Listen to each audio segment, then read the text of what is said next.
सबके पास दो दो बोलने के लिए एक पंचप्रदेश की भगवान की, एक आदिनाथ भगवान की, एक देवीनाथ भगवान की, अंतिम शास्त्रपति भगवान महावीर स्वामी की, आचार्य श्री कुंद कुंद भगवंत की, आचार्य श्री विमल सागर जी महाराज की, आचार्य गुरुदेव सरस्वती सागर जी महाराज की, 3 करोड़ 9 करोड़ मुनि राजों की प्रार्थना की वाणी माता की। बोले दिव्य तपस्वी वात्सल सम्राट हृदय संत गुरुदेव शेषवार सुंदर सरस्वती गुरुदेव की जयकारा गुरुदेव का।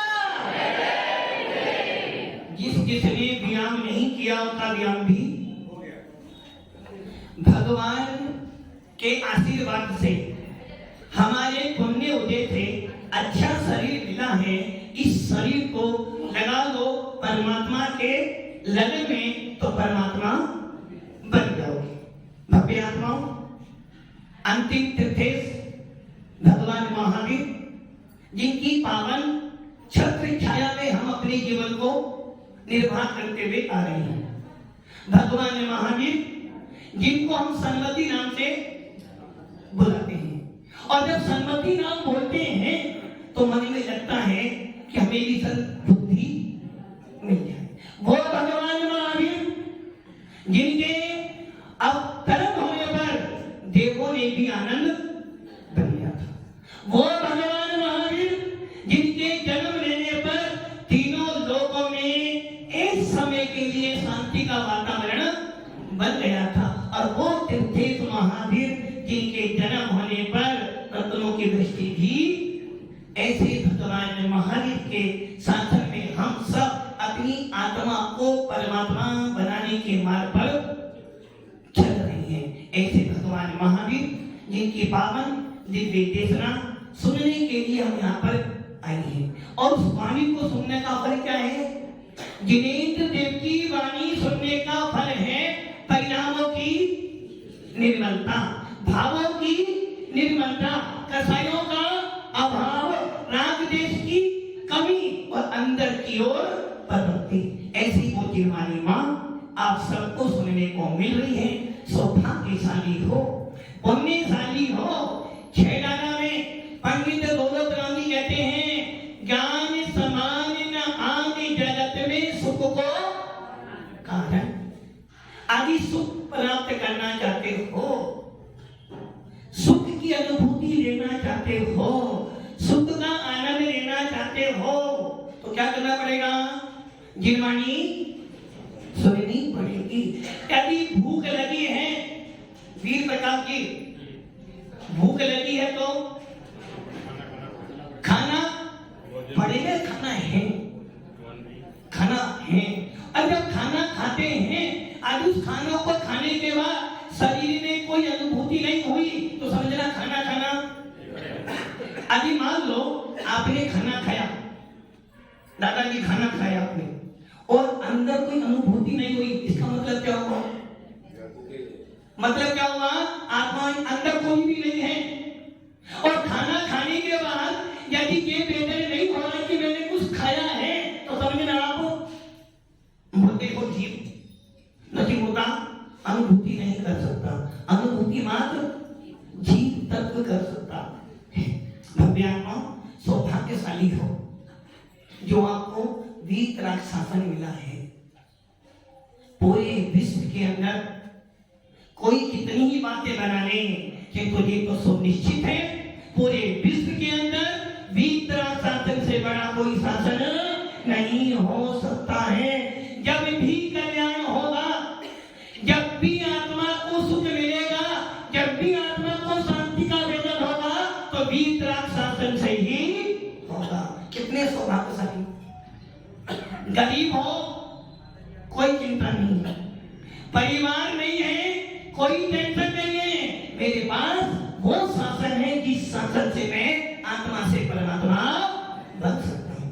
भव्य आत्मा भक्ति,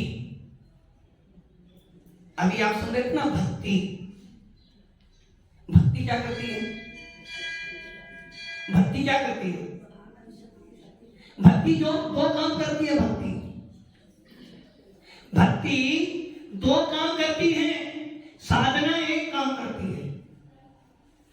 साधु लोग साधना भी करती और भक्ति भी करती है। श्रावक भक्ति ही करता है, साधना। साधु साधना करते हैं, कर्मों का विनाश करके सीधे सिद्धत की प्राप्ति कर लेते हैं। श्रावक भक्ति करता है और दो काम कर लेता है, एक के ऊपर एक फ्री मिल जाता है। भक्ति करने से क्या मिलता है? भक्ति सुंदर रूपा, भक्ति करने से सुंदर रूप मिलता है। हम क्या करते हैं? सुंदर बनने के लिए क्या करते हैं? क्या करते हैं? नहीं, आप तो दादाजी आपका जमाना गया, आपके जमाने में दे नहीं थी। मतलब कि शरीर को सुंदर करने के लिए क्रीम पाउडर शैम्पू लगाते हैं। किस पे लगाया आपने क्रीम पाउडर? किस पे लगाया? किस पे लगाया? उद्गल पर।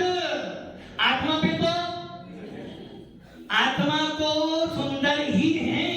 आचार्य देव को स्वामी समय सार में कहते हैं कि आत्मा तो सुंदर है। अर्थात जो आत्मा मोक्ष मार्ग पे लगी है, जो आत्मा रत्नत्र में लगी है, जो आत्मा देवता गुरु की सानिध्य में लग गई है, जो आत्मा अपने आप को जानने में लग गई है लोक में, उससे सुंदर कोई आत्मा। हम क्या कर रहे हैं? किसको सुंदर बना रहे हैं? आत्मा को, पुद्गल को। क्या लगा रहे हैं आप? क्या लगाया आपने? Cream powder shampoo. और आजकल को बहुत आश्चर्य की बात है, शादी जिस दिन होती है उससे एक दिन पहले 4 घंटे 6 घंटे कहाँ जाते हो? ब्यूटी बनने के लिए। क्या बने आपको? ब्यूटी। उससे क्या? और पार्लर। क्या मतलब हुआ इसका? क्या हुआ? पैसे की, पाप का। अच्छा ये बताओ, अभी कोई काला है, कोई काला है, क्रीम पाउडर से गोरा हो जाएगा क्या? कितने दिन गोरा हो जाएगा? 1 दिन 2 दिन, जैसे ही पसीना आया। इसका मतलब क्या हो गया? जो तुम्हारी वास्तविकता है वो छिप, जो तुम्हारा रूप है उसे कोई बदल। यदि रूप को बदलना है, शरीर को निरोगी करना है, तन को सुंदर करना है, तो क्या करना पड़ेगा? भक्ति सुंदर। आचार्य समर्थ भद्र स्वामी अपने रटन कर्ण शास्त्राचार्य में कहते हैं कि हे भक्त आत्माओं, हे ज्ञानी। कौन हो? ज्ञानी हो? ज्ञानी हो? बोले थोड़े ज्ञानी हो। आप ज्ञानी हो? ज्ञानी हो? सब ज्ञानी है। मुझे वो बात याद आ रही है कि एक गांव में एक मुनिराज पहुंचे और गांव के बाहर बैठ गए। जब गांव के बाहर बैठ गए, हमारे अध्यक्ष मोदी वकील साहब जी ने चिंता करी, भाई मुनि संघ आया है और बहुत सालों के बाद बड़ा संघ दिखा है, चलो अपने नगर में भी ले आए। और ले गए अपनी टीम, महाराज को पास में श्रीफल अर्पण करो। बोले गुरुदेव हमारे नगर चलो। गुरुदेव ने बोल दिया, भैया अपने नगर ले तो जाओगे, किंतु मेरा भी एक सवाल का उत्तर तो दे दो पहले। बोले पूछो गुरुदेव, हम तो वकील हैं और हमने तो बहुत सारे केस लड़े हैं, आपका भी केस देख लिए, छोटा मोटा केस। और भी बोले महाराज आपका वकील कौन है? महाराज बोले भाई मैं ही वकील हूँ, अपना केस में स्वयं ही लड़ सकता हूँ। और महाराज ने बोला ये बताओ आप ज्ञानी हो या अज्ञानी हो? आप बोलो ज्ञानी हो? ज्ञानी ज्ञानी हो ना? ज्ञानी। महाराज बोले ज्ञानी हो ना, तब तुम ज्ञानी हो तो मेरी जरूरत क्योंकि महाराज तो कहाँ जाएंगे? ज्ञानी होंगे। यदि तुम सब ज्ञानी हो तो मेरा उपदेश कौन सुनेगा? क्योंकि जो पहले से भरा हुआ है, यदि घड़ा पानी से भरा हुआ है और पानी डालोगे तो क्या होगा? पानी बेकार वेस्ट हो जाएगा। तो क्या करना? ज्ञानी हो ना। अब वकील साहब ने तो बोल दिया, वकील साहब वापिस आए, फिर मीटिंग करी। बोले आपने क्या बोला? बोलो मैंने बोला ज्ञानी है। वकील साहब व्यवहार समझो, व्यवहार में ऐसा नहीं बोलते हैं। महाराज से तुमने क्या बोला, ज्ञानी हुआ, आपकी बात महाराज के पास जाओ ना, क्या करना बोला महाराज, हम सब अज्ञानी। महाराज के पास फिर गए, उधर के चले जाने महाराज बोले भाई वकील साहब आ गए। फिर बोले महाराज गुरुदेव अब तो कृपा करो, हमारे गांव चलो। वकील साहब एक सवाल है हमारा, पूछो महाराज। इतने वो उत्तर देते हमारे महामंत्री खड़े हुए, बोले महाराज हमसे पूछो आपकी बात। महाराज बोले भी ज्ञानी हो अज्ञानी हो? बोले महाराज वकील साहब तो ज्ञानी थे किंतु आज से वो अज्ञानी हो गए, हम सब अज्ञानी हैं। अब तो चलो, अब तो हमें आपकी बात मानी ना। महाराज बोले देखो भैया मैं तुम्हारे गांव नहीं आ सकता। क्यों महाराज? कल बोला था आपने कि अब ज्ञानी को नहीं आए, आप तुम सब अज्ञानी हैं। बोले तुम अज्ञानी हो ना, यदि मैं जाऊंगा तो मेरा क्या इस्तेमाल करोगे? अज्ञानी व्यक्ति सारी संपत्ति बर्बाद, इसलिए ज्ञानी अज्ञानियों के बीच में मेरी जरूरत, क्योंकि जब मैं जाऊंगा तो मैं ज्ञानी नहीं है तो क्या पालन करोगे मेरी तुम चर्या का, और क्या मेरा उपदेश सुनोगे? इसलिए मैं तुम्हारे गांव में जाने वाला। अब वकील साहब को हरकत बोले ऐसे महाराज जी भी होते हैं, जाओ तो आते नहीं है और नहीं जाओ तो महाराज ऐसे चिल्लाते हैं। अब मीटिंग कर, और उस मीटिंग के अंदर हमारे सबसे बड़े दादाजी के बैठे ना सामने, पूरा हाईवे एकदम साफ बैठा। बोले वो वकील साहब कभी कहा भूतों की बात भी सुना करो, नया 2 दिन पुराना 100 दिन, हमारी भी सुन लो, अपनी अपनी मत चलाओ। और बोले एक काम करना, अब क्या महाराज के पास जाओ ना, एक काम करना, आधे ज्ञानी आधे अब तक महाराज देखेंगे। अब नहीं सब फिर निवेदन करा। महाराज ने बोला भाई ज्ञानी हो ज्ञानी हो? बोले महाराज जी अच्छा ज्ञानी कौन कौन है? आधे आधे हाथ लिया। अज्ञानी कौन कौन है? महाराज अब तो चल, अब तो दोनों ही है ना। महाराज बोले भैया मैं तुम्हारे गांव। बोले महाराज अजीब बात है, कल आए तो आपने बोला ज्ञानी हो या ज्ञानी, उन्होंने बोला ज्ञानी तो नहीं आए। फिर आए आपने पूछा ज्ञानी हो ज्ञानी, बोला अज्ञानी, फिर नहीं आए, अब तो आधे आधे है ना। बोले भाई सुनो मेरी जरूरत कहां पर होगी, आधे ज्ञानी आधे अज्ञानी है ना, एक काम करना जो ज्ञानी है वो अज्ञानी को पढ़ा देना, तो तुम ज्ञानी बन जाओगे, मेरी जरूरत ही नहीं है। अब क्या करें, वापिस आ गए। फिर मीटिंग हुई, और अब की बार मीटिंग में एक छोटा सा बच्चा बोला दादाजी जब हम स्कूल में जाते हैं ना, जब टीचर पढ़ाता है ना, हम सब कैसे रहते हैं?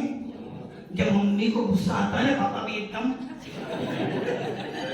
आदि मम्मी को गुस्सा आया है, पापा ने चिल्ला दिया तो महाभारत, और फिर हम बच्चे भाग जाते हैं। इसलिए जब मम्मी बोलती पापा से बोलती है, और जब पापा बोलते हैं तो मम्मी, और जब दोनों बोलते हो तो हम बोलकर देखते हैं। तो क्या करना? वकील साहब समझे, महाराज के पास गए। महाराज बोले ज्ञानी हो अज्ञानी? चुप रहे। अब महाराज बोले भी बता दो तो। महाराज हमारा तो हमें कुछ बोलना ही नहीं। महाराज बोले बस अब तुम्हारे गांव पहले सुनने की पात्रता लाओ। हम क्या करते हैं समाज में, रायचंद बहुत एक ढूंढो के 1000, ज्ञानचंद कोई नाम से कोई काम से, ज्ञानचंद बहुत मिलेंगे, और करमचंद, रायचंद बहुत है, हुकमचंद बहुत है, ज्ञानचंद बहुत है, किंतु करमचंद एक ही था जो आजाद करके चला गया।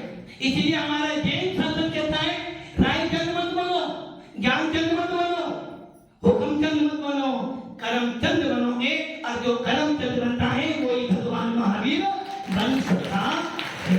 भक्ति सुंदर रूपम, भक्ति करने से सुंदर रूप मिलता है। आप जो भक्ति करते हो उससे 2 चीज मिलती है। पहला, भक्ति करने से क्या मिलता है?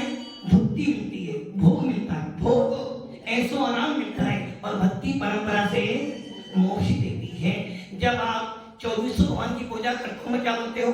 भक्ति मुक्ति दाता 24। भक्ति करने से क्या मिलता है? मोक्ष नहीं मिलता भक्ति करने से, ये ध्यान रख लेना। अभिषेक पूजन करने से मोक्ष आशिक की मिलेगा मोक्ष? किससे मिलेगा मोक्ष? साधना, कौन सी साधना? दुकान पे जाना, शाम को अरे साधना कौन है? साधना कौन है? गुरुदेव साधना है। साधना ये ध्यान रखना, पूजन अभिषेक से मोक्ष मिलने वाला, स्वाध्याय करने से मोक्ष मिलने वाला, मंदिर बना देने से मोक्ष मिलने वाला, अभिषेक पूजन तो खोज की किंतु जीवन में कुछ नहीं, साधुओं को दान देने से मोक्ष मिलने वाला, बड़े बड़े मकान बना देने से मोक्ष मिलने वाला। मोक्ष किससे मिलेगा? साधना से। साधु बन जाने के बाद तो मोक्ष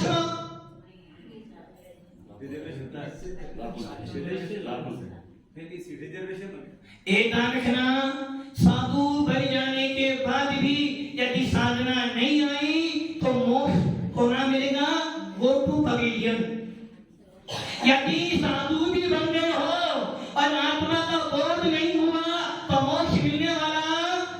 साधु बने हो तो अपने अंदर में झांकना सीखो। और इसलिए दौलत राम जी कहते हैं इस बात को कुंद गोस्वामी ने अष्टपौर में लिखा है। मुनि सकल पति बड़े भागी, भावित हो गण ते वैरागी, वैरागी उपावन माही, चिंतई अनुप्रेक्षा। साधु बने हो, साधना करो। साधु बने हो, अंदर में जाने का पुरुषार्थ करो। साधु बने हो, दिगंबर भेद लिया है, कुछ तो साधना। श्रावक बने हो, अच्छा ये कुंद गोस्वामी रहन साल में कहते हैं यदि साधु बन गए हो तो तुम्हें क्या करना है, और श्रावक हो तो तुम्हें क्या करना है। जो श्रावक है, जो श्रावक होने के बाद भी देव पूजा गुरु उपासना नहीं करता वो श्रावक श्रावक हो। और जो मुनि बनने के बाद अध्ययन और ध्यान ना करे वो साधु साधु। इसलिए साधु बन जाने के बाद मोक्ष मिल जाएगा जरूरी। तुम्हारा आपसे तो अच्छे नहीं बढ़िया, सही है ना? सही है ना? महामंत्री जी सोचने बैठे। अब एक उदाहरण देखो, एक व्यक्ति गवर्नमेंट सर्विस पे लग गया है और गवर्नमेंट सर्विस पर लगने के बाद ड्यूटी है सवेरे 9 से लेकर शाम के 5 तक। अब वो गवर्नमेंट सर्विस पे जाता है, पूरे दिन रहता है और उसको मान लो बुखार आ जाए, बीमार हो जाए, मेडिकल टेस्ट कर दे तो उसको सर्विस पूरी मिलेगी नहीं मिलेगी? रिटायर हो जाने के बाद क्या मिलेगा? पेंशन मिलेगी। और जाने के बाद घर वालों को मिलेगी। और मान लो वो नौकरी करते करते मर जाए तो क्या होगा? बच्चे को नौकरी फायदा किसको हुआ? गवर्नमेंट वालों को फायदा हुआ ना। और प्राइवेट हो तो दिनेश जी, प्राइवेट हो तो कुछ नहीं मिलेगा, बल्कि जो तो भी। वैसे ही जो साधु बन गया मोक्ष भले न मिले, साधु बन गया है यदि वो भावों से भी नहीं बना है, धर्म से भी बन गया है, कम से कम दुर्गति से तो, दुर्गति तो निश्चित है। जो साधु बना है भाव नहीं बने, बन गया है, निश्चित है देह गति तो। और जब देह गति जाएगा, सिमंदर स्वामी के पास जाएगा, समोसन में जाएगा, उनकी देशना सुनकर पुनः संवेदन प्राप्त करो। इसलिए धर्म का भेद भाई, ये साधना का प्रभाव क्या है कि नरक में नहीं जाएगा, तिरंज में, मनुष्य में, देह गति में नहीं, और देह गति में जाकर पुनः कल्याण कर सकता है। महाराज कहाँ जाओगे? कहाँ जाओगे? कोई ठिकाना? बस भक्ति करने का मार्ग है, भक्ति करना। कि तुझे ध्यान रखना, भक्ति से मोक्ष मिलने वाला नहीं है। मोक्ष का सीधा सीधा साधन है शुद्धोपयोग। मोक्ष का सीधा सीधा साधन है भावलिंग। मोक्ष का सीधा सीधा साधन है साधना करना। जो साधना करेगा उसको मोक्ष मिलेगा, जो भक्ति करेगा उसको परंपरा से मोक्ष। भक्ति सुंदर रूप देती है, भक्ति आपको धन संपत्ति देती है, भक्ति आपको अच्छे अच्छे पद देती है, किंतु शाश्वत पद देने वाली। इसलिए भव्य आत्माओं भक्ति की बात सुन रहे थे। भक्ति मांग को शादी ने की थी। और देखो चंदन वाला क्या कर रही थी? मेरे दुख के दिनों में वो जब कोई नहीं आता मेरे गुरुवर आते हैं, मेरे दुख के दिनों में वो बड़े काम कब काम आते हैं? कब काम आते हैं? मतलब कि आप भक्ति कब कर रहे हो? दुख में। यदि दुख में भक्ति करोगे कुछ मिलने वाला, दुख में सुमरण सब करें, सुख में सुमरण ना कोई, जो सुख में सुमरण करे दुख काहे को। हम क्या करते हैं? डॉक्टर जब कहता है ना, डॉक्टर जब ये कहता है भैया दवाई काम, आसिफ जी पैसा काम नहीं कर रहा। कोरोना, बालूलाल जी कोरोना, कोरोना के अंदर ना जाने हमारे देश ने कितने कितने मेधावी लोगों को खो दिया। कोरोना के अंदर हमारे देश में ना जाने कितने कितने ज्ञानी व्यक्तियों को खो दिया। कोरोना के अंदर ना जाने कितने कितने हमारे देश की रक्षा करने वालों को खो दिया। और इस कोरोना में ना जाने कितने माओ के बेटों को उठा लिया। और इस कोरोना के अंदर ना जाने कितने घरों के चूल्हे बंद किसने करा? कोरोना। उस कोरोना के अंदर जितने लोग यहाँ बैठे सबको मालूम हो गया पैसा तिजोरी में भरा हुआ है, पैसा बैंक में भरा पड़ा है। और डॉक्टर कह रहा भैया मैं अब सामने देख रही है पिताजी तड़प रहे हैं, फिर भी हम उनको छू नहीं पा रहे हैं। उसको देखकर लग गया परिवार की हिम्मत क्या होती है। दुनिया धन धन धन धन धन धन क्या कर रही है? दिन रात किसके पीछे भाग रही है? एक फैक्ट्री बन रही है, दूसरी ओर बन जाएंगी। दो फैक्ट्री चल रही है तो की चाहो परिवार टूटे तो टूटे, किंतु धन नहीं टूटना चाहिए। परिवार में लड़ाई हो जाए, बंटवारा हो जाए कि तुम्हें बदलने वाला क्या करा आपने? धन के पीछे किसको तोड़ा? परिवार को तोड़ा। और ये भूल गए क्या लाए थे? कुछ तोड़ा, कुछ नहीं लाए। ये मकान गाड़ी पत्नी बच्चे कहां से लाए? ऊपर से तो लाए ना। क्या लाए थे अपने हाथों में?